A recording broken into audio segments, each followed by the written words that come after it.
Hello everybody, this is Scott from thedailyexcision.com. Today I will be showing you how to optimize the FunGames theme. The last video that I did was over the MyArcade theme, and it was the second theme that was released by MyArcadePlugin. This was the first one, and it's not the fastest theme that we've made. It's not extremely fast, and a lot of plugins in here slow it down that are not properly made, but it can still be improved quite considerably.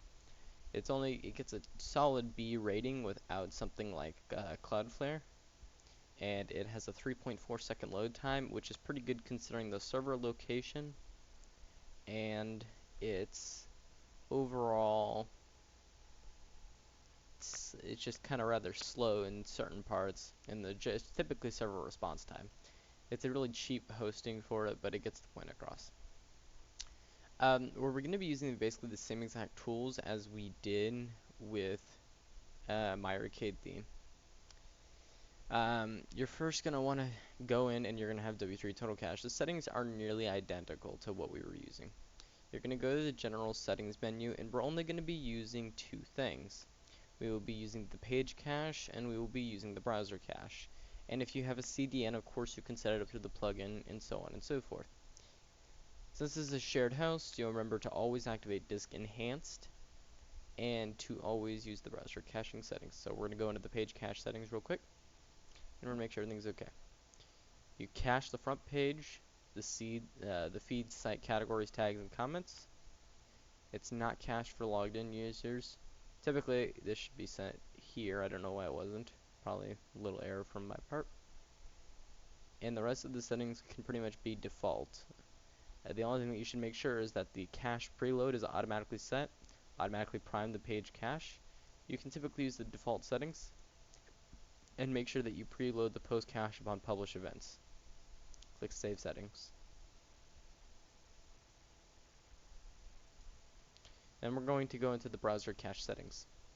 This is very important. Oop, it seems we've set an error. Set the last modified header, the expires header, the cache control header, the entity tag, and the W3 total cache assist header. Uncheck the gzip compression header, and we'll do it manually. And make sure you don't set cookies for static files. Enable gzip compression for CSS and JavaScript files, and scroll down. Enable gzip for HTML and XML, and then scroll down. Make sure that media and other files are not transferred over gzip. Save all settings. Then you're going to go into Auto Optimize. Auto Optimize is the plugin that we use to optimize all of our CSS and JavaScript.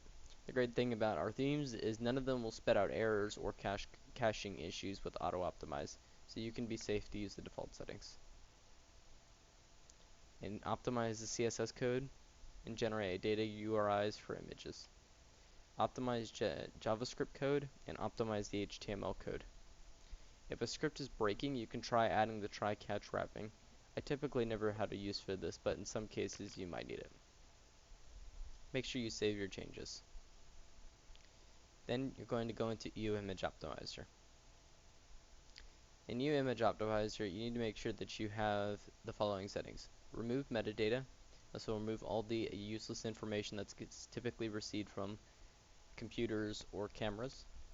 And make sure you enable lossy PNG compression optimization.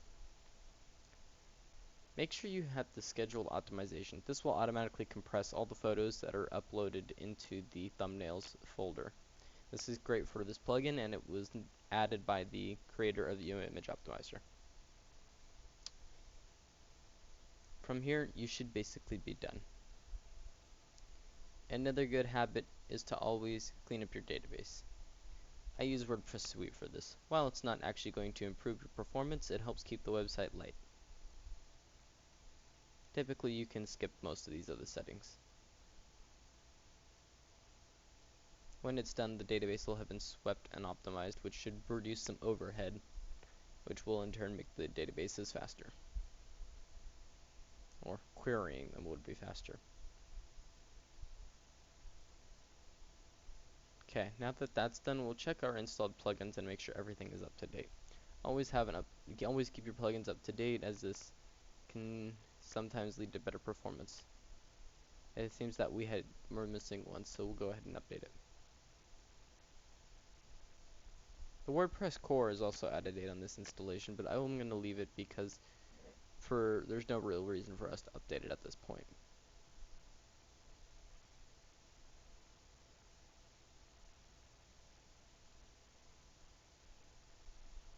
I'm going to hide this message because I don't really need to worry about that. Yoast SEO is being a pain. We also don't technically need to remove query strings from static resources, as the themes are already built to do this for you. And Wordpress Editor is just a tool that we use to edit the theme files and when needed. And after you've done all this, your website should be much faster. You can run a performance test and you should get something along these lines. If you use something such as Cloudflare and run tools like the Rocket Loader and you compress things further, you can actually get a higher score. You mostly notice it because a lot of the errors that pop up from using the Facebook tool will disappear.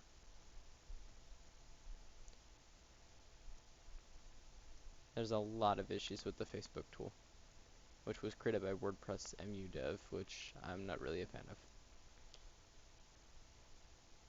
You can't really solve the add expires headers from here. You can try using a caching plugin for these files, but I've typically found them to not be very useful or to work.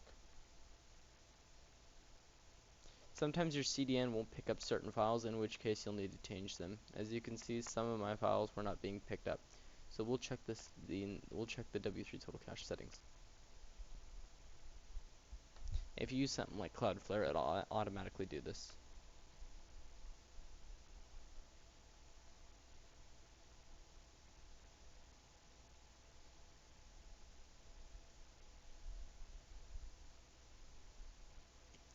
I'm probably going to ignore this file for the simple fact that it changes a lot.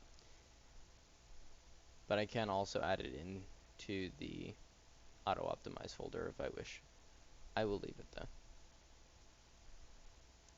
After you've done that, your website should be incredibly fast, 3.45 seconds on a really bad and slow host, and you can do it even better if you use tools like Cloudflare in conjunction with your own CDN.